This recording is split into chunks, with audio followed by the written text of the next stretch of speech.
review. Try and bring you back from the weekend. The weekend. Y'all remember we're in muscles, right? Yes. Okay, so we remember that much. We're in muscles. What do muscles always do to bones? Always pull bones. All right. We talked about muscle fibers, how they're constructed. Okay, they have sarcomeres, little individual contractile elements that pull on each other to help contract the muscle. You remember that? Remember being up here and pulling each other together? Okay, sarcomeres, contractile units that cause the fiber to get shorter. And then when they relax, the fiber gets longer again. Does it take energy to do this? Yes. Yes, in the form of ATP, then we can do this. The sarcomeres react to the action of actin and myosin, two proteins that attract each other only when there's the presence of what? Calcium. Calcium says, as it comes into being, okay, there you are, resting sarcomere. Here comes calcium, and calcium says slide, actin and myosin then pull themselves together, cross-bridge together to make the sarcomere shorter, makes the fiber shorter, which causes the muscle to contract. Everybody online with that? We're good to go. Okay. So in order for these things to work, this has to be present. In order for these things to work well, we have to have glucose, we have to have ATP in order to make this work. So if I take any one of those three things out of the picture, ATP, calcium, actin, myosin, are we going to have muscle contraction? Well, maybe. Yeah, it could be slow, right? If it's a little bit of ATP, okay, a little bit of calcium. But if there's no actin and myosin, it ain't going to happen, period. Okay, so actin and myosin are essential, calcium is essential. But we can have partial amounts of any of these and we get a jerky, partial contraction of the muscle. Does the electricity actually touch the muscle fibers? No. The nerve doesn't really touch the muscle fibers? No? Is there a space between them? Mm-hmm. And the space is called a... Acetylcholine. Well, the space between it is called a cleft. The point where the muscle comes close to the nerve is called the neuromuscular junction. But you're right, the electricity never touches the muscle. It sends over a chemical messenger carrying the charge called acetylcholine. ACH, acetylcholine. It's not aceta, it's acetylcholine. Which carries the impulse from the nerve to the muscle to cause the muscle then to contract. If I don't have the acetylcholine, will I have muscle contraction? No, because no electricity gets the muscle to tell it to move.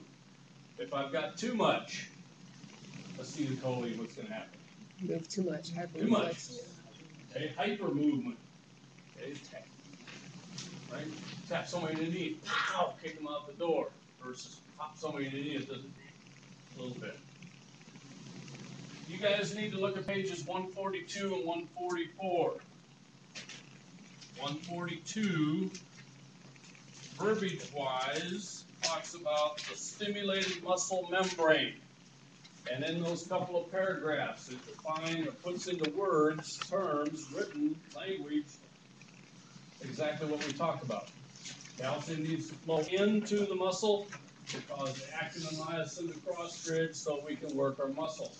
It all takes place with ATP. With no ATP, we have no muscle action. Okay, so in words, right there, what we talked about. And then on page 144, on the right-hand side, you can see there's like 6 boxes there with arrows between them.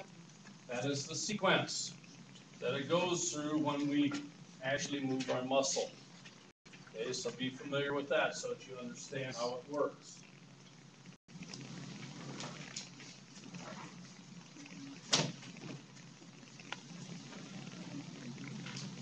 Resting sarcomere. What is it going to take to get you guys to move? What's it going to take to stimulate you to cross-bridge?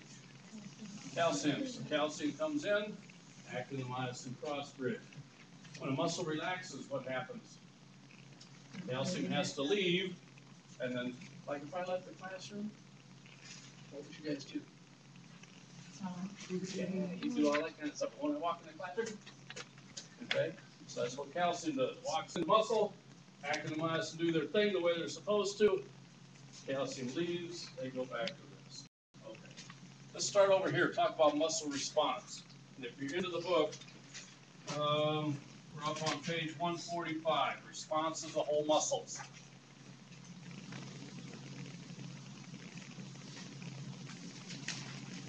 Muscles work in an all or none situation. Now, all or none. What does that mean? That means when a muscle contracts, it contracts. There's no in between. You're either going to sit or you're going to stand. You're either going to contract or you're not going to contract. All or none. It's not a partial thing. It's if I tell it to move, it's going to move. All muscle fibers will respond. Or let's put it this way, a muscle fiber will respond, giving us 100%. And then when it relaxes, it's done. No partial contraction of a muscle fiber. It's either all of it, or it doesn't contract at all. The reason that we can move our arms slowly, the reason that we can pick up something light versus something that's heavier is called muscle recruitment. Muscle recruitment. If you had to move a box of Kleenex, do you need help? No. But if you needed to move a pallet of Kleenex, would you need help? Yes. What would you do? You would go recruit some helpers, wouldn't you? Get some more muscles in there to make it work.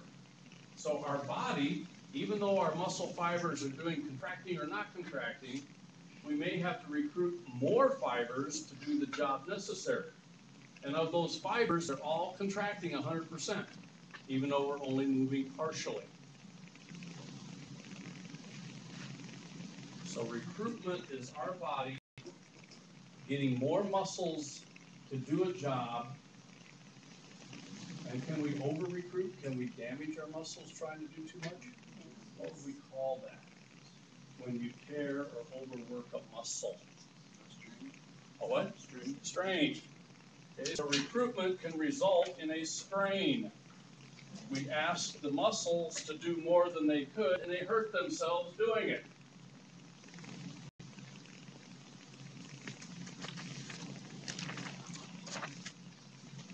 Does it take more muscles to lift this thing, or does it take more muscles to lift this thing? Take more. We got to recruit more. Tetany versus tonus. Tetany. Tetany is a constant contraction of a muscle. Muscle fibers are constantly told to contract.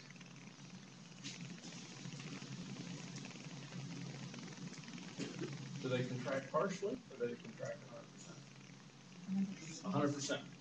So the disease tetanus, one of its classic signs is that all the muscles are contracted to the point that you get lockjaw because the masseter muscle is contracted, and that's tetanus. All right? So tetany means contracted. Muscles are contracted all the time. Versus tonus, some of the muscles have to stay in a constant situation of being contracted. Otherwise, what? We'd be a blob on the floor. I'm standing here. You're sitting there. Does it take muscles to have you sit there? Yes. You have to have muscles to keep you upright. You have to have muscles to keep your head up. You have to have muscles to do this. I need certain muscles to do this. In any position we are, if I'm laying down, I still have to have muscles that maintain a certain tone to keep me in a certain shape, right? So tonus is that condition of a muscle where the ones that are necessary are strong enough or are contracted to hold us in. Granny Goose. I love Granny Goose. And they got the commercials now for the weight, right? What do they call it? The vibro weight or whatever. Okay? Because they're waving their arms and their arms swinging back and forth, right? Is that a toned muscle right there? No. Because when you do this, muscles shouldn't move because they're